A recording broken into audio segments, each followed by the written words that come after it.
బంగారు పాదములకై నీకు వందనాలు స్తుతులు ప్రభా. ఇప్పటి వరకు ఆరాధన అంతటిలో మీరు తోడుండి నీ నామానికి మహిమకరంగాను జయకరంగా మీరు జరిగించుకున్న విధానం బట్టి నీకు వందనాలు ప్రభా.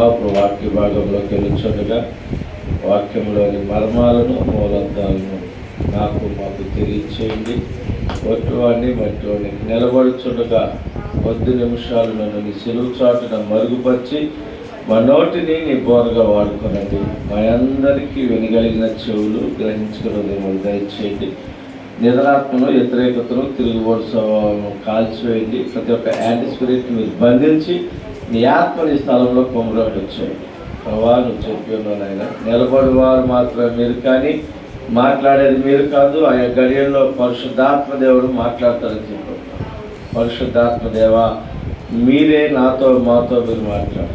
మీ విలువైన మాటలను మా హృదయంలో నీరు కట్టి పలింపు దయచేయండి. వినగలిగిన చెవులు గ్రహించుకున్నది మాకు దయచేసి విన్న వాక్యం మా హృదయంలో పదిలిపరిచి నాతో మాతో మీరే మాట్లాడి బలపరచు.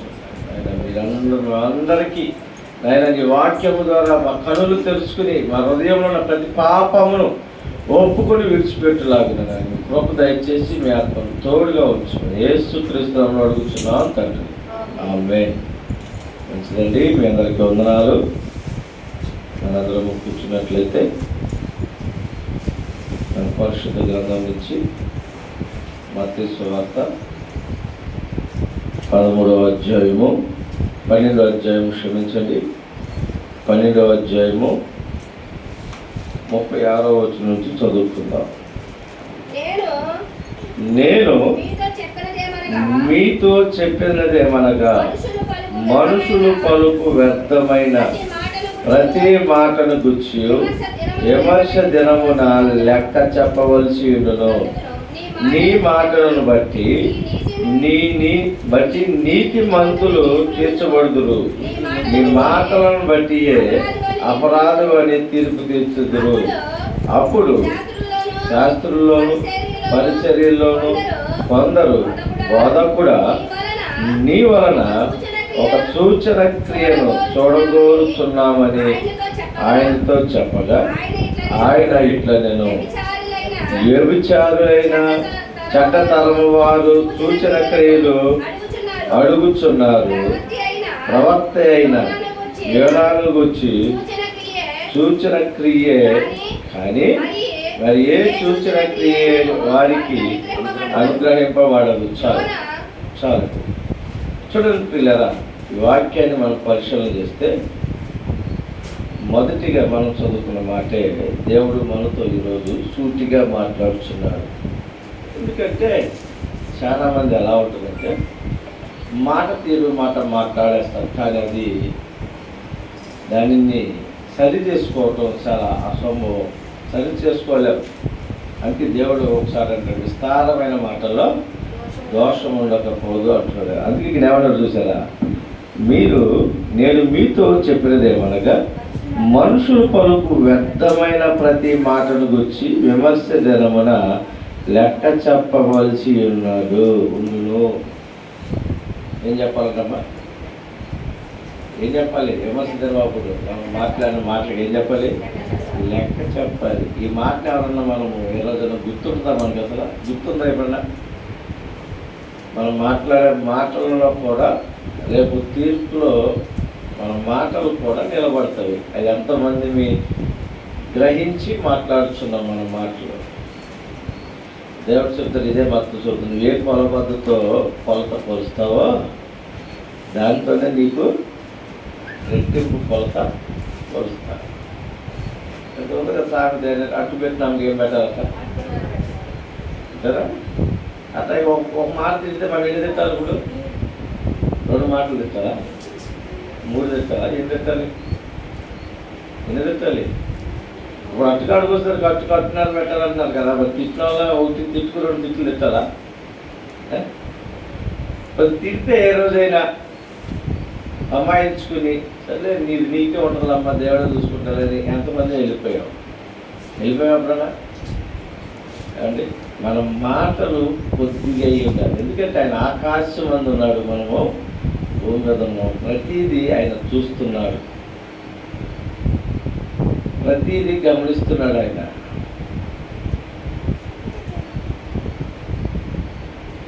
మన బుద్ధి ఎలా ఉంటుందంటే, కొన్ని గురిగింజ గింజ చూసారా? గురిగింజ గింజ తెలుసా? అది ఎర్ర కూడా కొంక రంగులో అది అనుకుంటుందట, నేను ఎంత ఎర్రగా ఉన్నానో, ఎంత అందంగా ఉన్నానో అనుకుంటుందట. కానీ దానికి ఏం తెలీదు, దాని అడుగు భాగంలో ఉన్నటువంటి నలుపు దానికి తెలియదు. ఈ లోకంలో ఉన్నటువంటి మనందరము అలాగే ఉన్నాం. మన లోపాలను తప్పు పెట్టుకుని మన బ్రతుకును తొక్కిపెట్టి ఎదుటి వారి విషయాల్లో మనం దూరిపోతున్నాం, ఏలు పెట్టేస్తున్నాం. దేవుడు ఎందుకు చెప్పాడు? ఇదే మాత్రం చదువుతున్నాం, మొదట నీ సహోదరుని కంటిలో నలుసు తీసే కంటే ముందు నీ కంటిలో ఉన్న దూలాన్ని తీసుకో. ఎప్పుడన్నా మనలో ఉన్న లోపాలను సరి చేసుకోవడానికి ఇష్టపడ్డామండి. మన లోపాలను ఒప్పుకోవటానికి అవి ఒప్పుకో. ఎదుటి వారి మాత్రం చేటనే శాపాంత చేసి చెప్తాం. కానీ రేపు పొద్దున్న మన దగ్గర తిరిగి వస్తుంది, గమనించాలి. ప్రతిదీ మాట ఉండొచ్చు, క్రియలే ఉండొచ్చు, ప్రతి విషయంలో అది తిరిగి మనం అనుభవించవలసిన వారమైన మన జీవితంలోకి అవి వస్తవి. అది గమనించి మాట్లాడాలి. మనం మాట్లాడే మాట కానివ్వండి, చేసే పనులు కానివ్వండి, చెప్పేస్తాం ఒక మాట, ఏముందిలే. ఆ మాట చెప్పినంత తేలికగా ఉండదు దాన్ని సరి చేసుకోవాలంటే. పాపం చేసినంత తేలికగా ఉండదు పాపాన్ని ఒప్పుకోవటం. దొంగిలించేంత తేలికగా ఉండదు దొంగతనాన్ని తిరిగి ఇచ్చేయటం. ఏదో 100 10 చేసామనుకోండి, ఇచ్చామంటే ఏం చేస్తాం, టక్కని తీసుకెళ్తాం. 1,00,000 తెచ్చేసామనుకోండి, ఇవ్వగలమా? ఇస్తామా? ఏదో ఒక సెల్ ఫోన్ తెచ్చేసుకున్నాం అనుకోండి, ఒక 5,000 10,000 తిరిగి ఇస్తామా? తెచ్చేటప్పుడు చాలా ఈజీగా తీసేసుకుంటాం, చాలా ఈజీగా తెచ్చేస్తాం. తెచ్చేసినప్పుడు ఏమనిపించింది అంటే, ఏమన్నా తెచ్చేసేటప్పుడు 6,000 దగ్గరికి ఇవ్వాలి. కొన్ని వేళ దగ్గరికి వెళ్ళి కాలు పట్టుకొని సమాధానం పడతామంటే అది కూడా పడవు. ఎందుకు తెలుసా? ఎందుకు పడవు తెలుసా? చెప్పండి, ఎందుకు పడవు? ఎవరు కాదు, దొంగమని తెలిసిపోతామని పడవు అసలు. కానీ దేవుడు అంటున్నాడు, నువ్వు సమాధానం పడకపోతే, ఆయన అంటున్నాడు, బలిపీఠం యొద్ద అర్పణ అర్పించుచుండగా నీ సహోదరుడు నిన్ను బట్టి నొచ్చుకున్నాడని గ్రహింపు వస్తే అర్పణ అర్పించడం ఆపి మొదట వెళ్ళి ఆ వ్యక్తితో సమాధానం పడి తిరిగి వచ్చి అర్పణ అర్పించుకున్నాడు. నొచ్చుకుంటేనే మనం తూచుకున్నాం. మనకి కానివి మనం తెచ్చేసుకుని ఇంట్లో పెట్టుకున్నాం.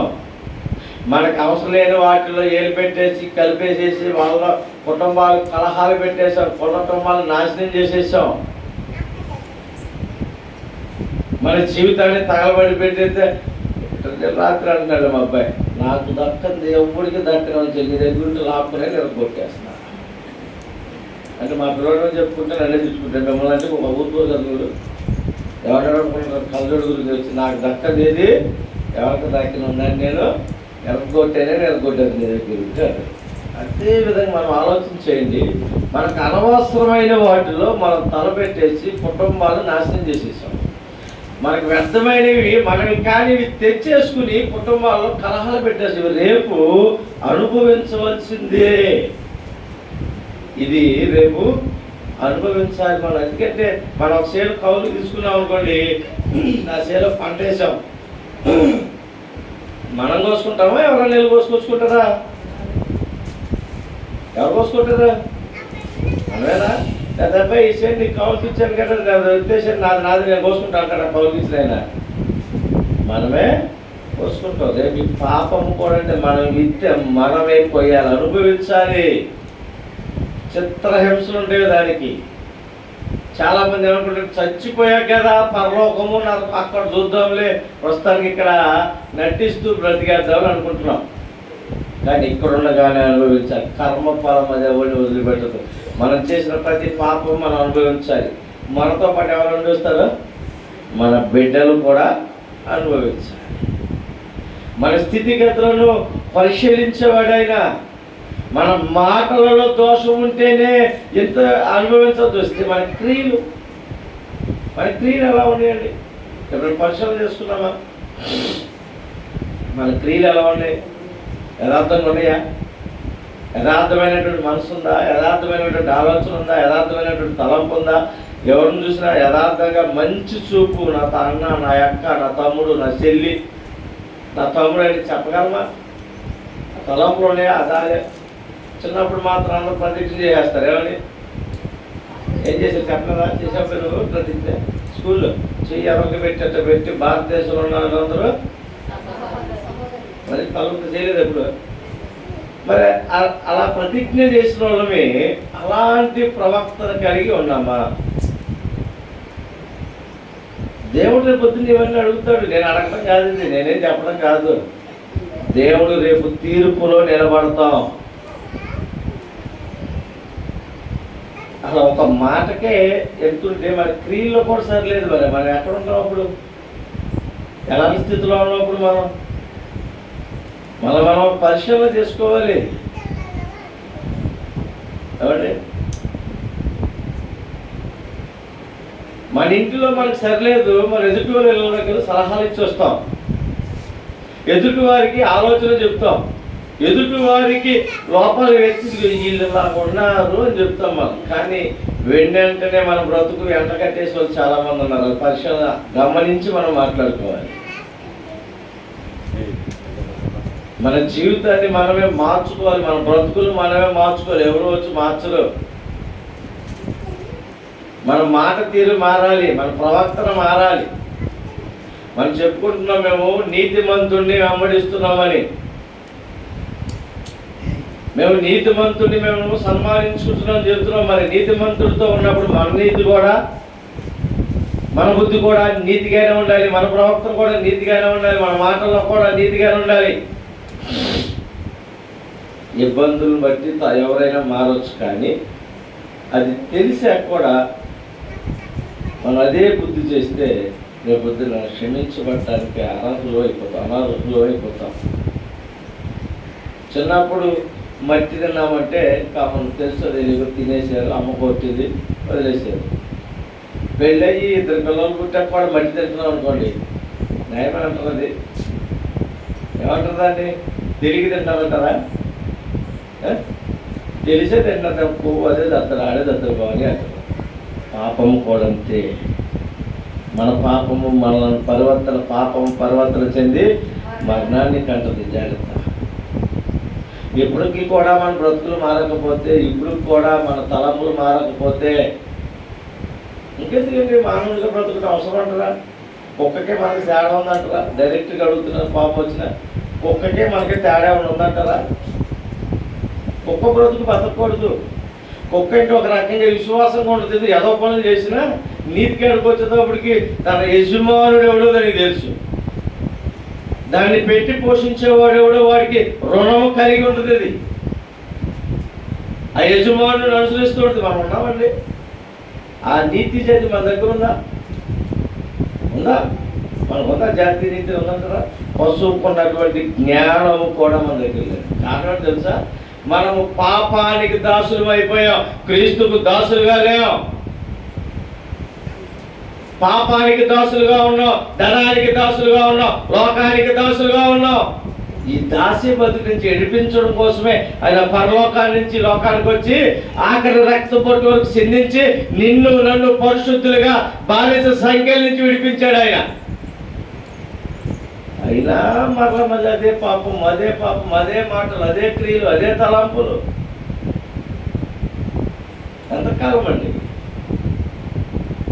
బీరబాబు పెట్టినాడు, చేదైపోయింది, పీకేసారు, మళ్ళీ పెట్టారు, మళ్ళీ చేదైపోయింది, మళ్ళీ పెట్టారు.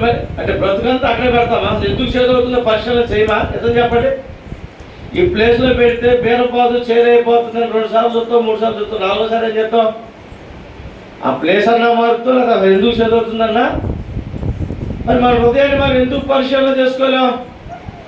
10 రూపాయలు బెండెత్తనాలు, 10 రూపాయలు బేరెత్తనాలు పెడితే 2 సార్లు చూస్తాం. నేలను తవ్వి ఇక్కడ ఏముంది పెడితే వస్తుందా లేదని పరిశీలన చేసి పెడతాం. ఒక 20 రూపాయలు బేరెత్తనాలు తెచ్చి పెడతాకి చక్కగా దాన్ని పోషణ చేసి పొద్దున సాయంత్రం నీళ్ళు పోసి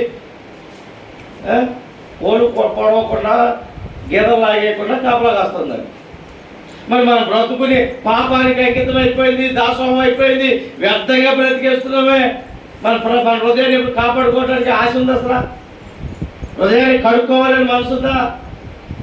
హృదయాన్ని జాగ్రత్తగా కాపాడుకోవాలని ప్రార్థన వలయం ఏ రోజు చేశామండి?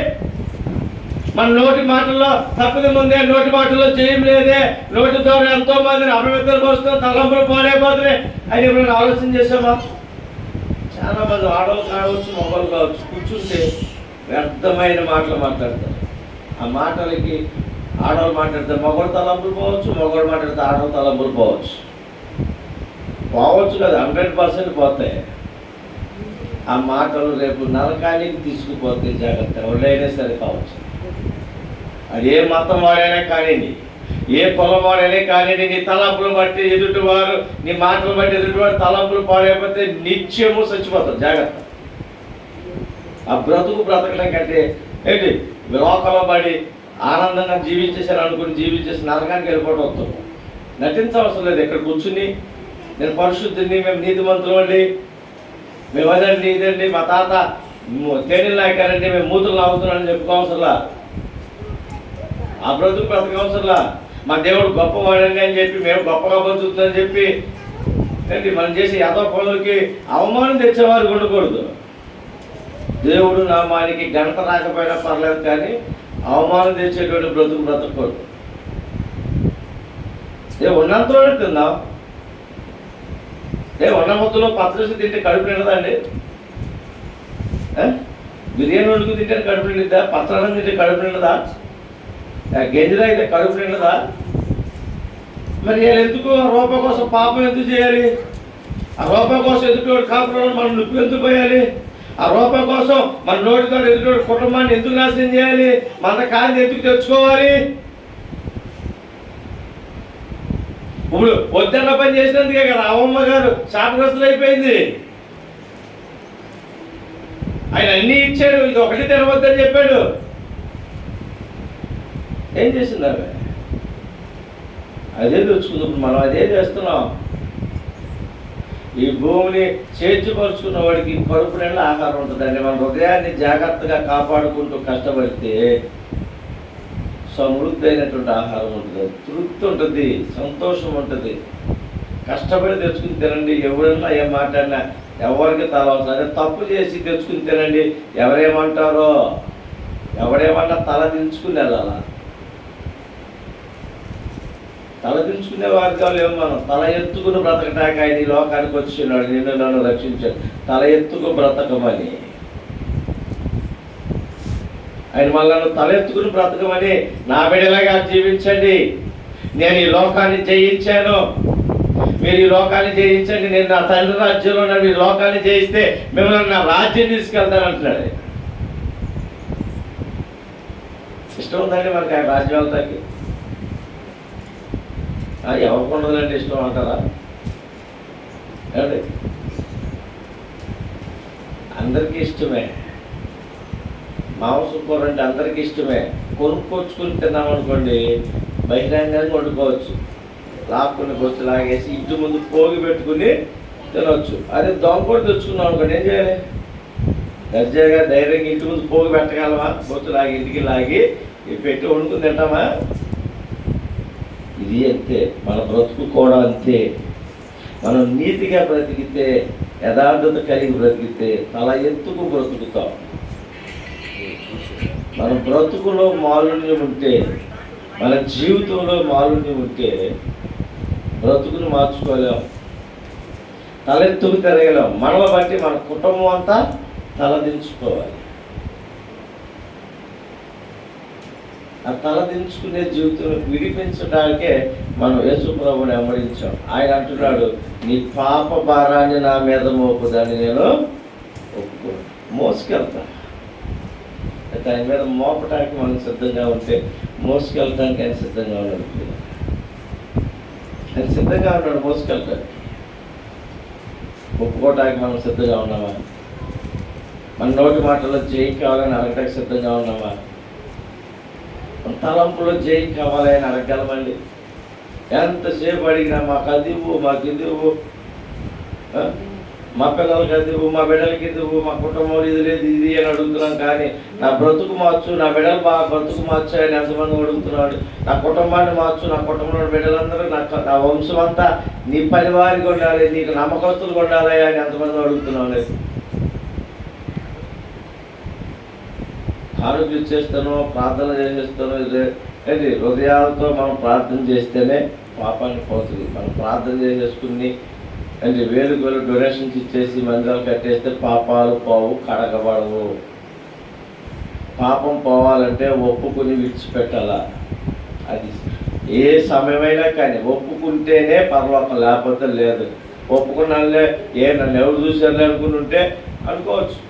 కాదు పేరు మాత్రం రాస్తారు, పలానాళ్ళు దేవుని రాజ్యం చేరుకున్నాడు, లేదంటే నా పరుగు నేను చదువుకొచ్చింది, లేకపోతే మంచి పోరాటము పోరాడుతుంది. పరలోకం పిలుపు అందుకుంటుంది. పరలోకం పిలుపు కాదు అందుకునేది, నరకానికి పిలుపుని అందుకుంటుంది అని పెట్టుకోవచ్చు. టైటిల్ పెట్టుకున్నది మాత్రాన పరలోకం రాదండి. బ్రతుకు మారకపోతే పరలోక రాజ్యం లేదు. తెలియని వాడు తెలియక తిరుగుతున్నాడు, తెలిసిన వాడు కూడా మారకపోతే అండి, సరి చేసుకోకపోతే, ఇప్పటికైనా మన హృదయాలను కట్టుకోకపోతే, ఇప్పటికైనా మన బ్రతుకుల్లో మార్పు చెందకపోతే రేపు ఉగ్రత దినములో ఖచ్చితంగా మనం ఎత్తబడము. అదొకటి గమనించి మనం ప్రార్థన చేసుకోవాలి. దేవుడు సమయం అంటే లెక్క ఉండదు మనకి, దేవుడు పని అంటే లెక్క ఉండదు. అన్ని విషయాల్లో వేపునే చూస్తాం. ఆదివారం మాత్రమే నిర్లక్ష్యంగా పడుకుంటాం. టయానికి వస్తామా? రా. కారణం ఏంటి? నిర్లక్ష్యం. హలో, అంటే దేవుడు అంటే భయం లేదు. మనకి ఏదైనా సొంత పని ఉంటుంది చూడండి, ఆదివారం అయినా సరే ఇంటిలో వెళ్ళిపోతాము. తెల్లారకు ముందే పాట యేసు ప్రభు దొత్తాకెళ్ళి తెల్లవారకు ముందే అన్నట్టు మనము మన సొంత పనులు తెల్లారకు ముందే వేసి పరుగులు పెడతాం ఎక్కడికైనా. కారణం ఏంటంటే మన సొంత పని అది. ఇది దేవుడి కోసం వెళ్తున్నాడు కాదు, దేవుడి కంటే ముందు మన ఈ స్థానంలో ఉండాలి. దేవుడు మనతో మాట్లాడతాడని ఆశ కలిగి ఉండాలి. దేవుడు నాకు ఈరోజు విడుదల ఇస్తాడు, నాకు ఉన్నటువంటి బంధకాల నుంచి అని చెప్పి మనం ఆయన మాట్లాడతాడు కాసుకుని కూర్చోవాలా. పెంచుకొచ్చిన అందరూ ఇది ఎక్కడ చూస్తారు? ఎక్కడికి వెళ్తారా? వాళ్ళ ఇంట్లో పెళ్లి కానీ ఏమైనా అయిపోయింది. ఫస్ట్ తారీఖు వస్తే పక్కింటోడి ఇంట్లో పెళ్ళి అయినా సరే, భోజనాలు ఏం పెట్టినా సరే వెళ్ళరు. వస్తున్నాను పద ఎదురు చూస్తా ఉంటారు. గుమ్మకాడికి వచ్చింది అబ్రహాం గారు యేసుప్రభు వస్తారని ఎదురు చూసినట్టుగా అది వాళ్ళంట్లో జీతాలు ఇస్తారని చెప్పి గుమ్మకాడికి కూర్చొని ఎదురు చూస్తూ ఉంటారు. అప్పుడు వరకు ఏది ఏమైపోయినా కదా దేవుడి కోసం ఎందుకు చూడడం. వీళ్ళు ఇచ్చి 4,000 రోజులు అయిపోతే, కానీ దేవుడు పంచే ప్రేమ శాశ్వత కాలం ఉంటుందండి. దేవుడిచ్చే కృప నిరంతరం ఉంటుంది. దేవుడు కనికరిస్తే మన కుటుంబాలు చక్కబడతాయి, మన కుటుంబాలు వెలిగించబడతాయి, మన కుటుంబాలు ఆశీర్వాదాలు ఉంటాయి, మన కుటుంబాలు దీవెనకరంగా మార్చబడతాయి. అది ఎప్పుడయ్యా అంటే నువ్వు దేవుడి కొరకు ఎదురు చూస్తే, దేవుడి కొరకు ఆశపడి ప్రాణాన్ని తృప్తి పరుస్తానంటున్నాడు. నువ్వు ఆశపడితే చాలు, ఎదురు చూడు. ఈ మాటల్లో మెత్తగా మాట్లాడాలి. మొదట మన నోటి మాటల్లో జయం ఉండాలి. బాప్తిసం తీసుకున్నావు, రొట్టె బాలారం తిన్నా బూతులు తిడతావు, నాలుగు తెగిపోతే ఏదో ఒక జాగ్రత్త. ఎవరైనా సరే బాప్తిసం తీసుకుని బలారాధన తీసుకుంటూ ఇంకా బూతులు మాట్లాడితే ఏదో ఒక రోజు 4 ముక్కల కింద పగిలిపోతూ ఉంటుంది, తెలుస్తుంది. అప్పుడు అన్నం తింటాక లేకుండా ఉంటే అప్పుడు బూతులు అందుకే ఓపిక ఉండదు కదా. లేదంటే మోకుండా చేశాడు దేవుడు, అప్పుడు హ్యాపీగా ఉంటుందేమో. మంచి మార్గంలో నడుస్తూ అపవిత్రమైనటువంటి మాలని నోటితో తెచ్చుకోవద్దు. బూతులు తిట్టకపోతే బతకలేమంటే చచ్చిపోతామా? బూతులు తిట్టకపోతే అంటే తెలియక అడుగుతున్నా. అంటే బూతులు తిట్టకపోతే చచ్చిపోతారమ్మా? బూతులు తిట్టకపోతే చచ్చిపోతారండి. మరి ఎందుకని బూతులు తిడతారు? ఏమండి, పిల్లల్ని తిడతామో తెలియదు, అమ్మని తిడతామో తెలియదు, భర్తను తిడతామో తెలియదు. పక్కన నోరు తెరిస్తే ఆడవాళ్ళు మాట్లాడకూడని ఆడవాళ్ళు వస్తాయి. కొడుకులు కూర్చుని తింటారు. కొడుకు బడిదవుతుంటాడు, తల్లి పక్కన తిడతా ఉంటుంది. తిట్టకూడని బూతులు, వినకూడని బూతులు ఆడతారు. అంత దౌర్భాగ్యమైనటువంటి స్థితిలో ఉంది మన నోరు. అందుకే మనం దరిద్రాన్ని అనుభవిస్తున్నాం. మన కష్టానికి తగిన ప్రతిఫలం అనుభవించలేకపోతే, మన కుటుంబాలు సఖ్యత లేకపోవటానికి కారణం ఏంటంటే మన నోటు మాలిన్యమే, మన దౌర్భాగ్యం. అది ఎవరినో తిడితే అర్థం కాదు, అది ఏం తిడుతున్నాం ఏం మాట్లాడతాం కూడా తెలియదు. అందుకే దేవుడు అంటాడు, నీ నోటి మాటలు రేపొద్దునట ప్రతిఫలం ఉంటుందండి. అక్కడ జాగ్రత్త. నువ్వు ఎక్కడ మంచి మాటలు మాట్లాడితే నువ్వు మంచి ప్రతిఫలాన్ని పొందుతావు. నువ్వు వ్యర్థమైన మాటలు మాట్లాడితే అక్కడ రేపొద్దున శిక్షను అనుభవిస్తావు. అట్టి స్థితి నుంచి విడిపించబడాలని మనం ప్రార్థన చేసుకుందాం. ప్రభు నా నోటి మాటలను చేయండి పోయని ప్రతి ఒక్కరు ప్రార్థన చేసుకుందాం.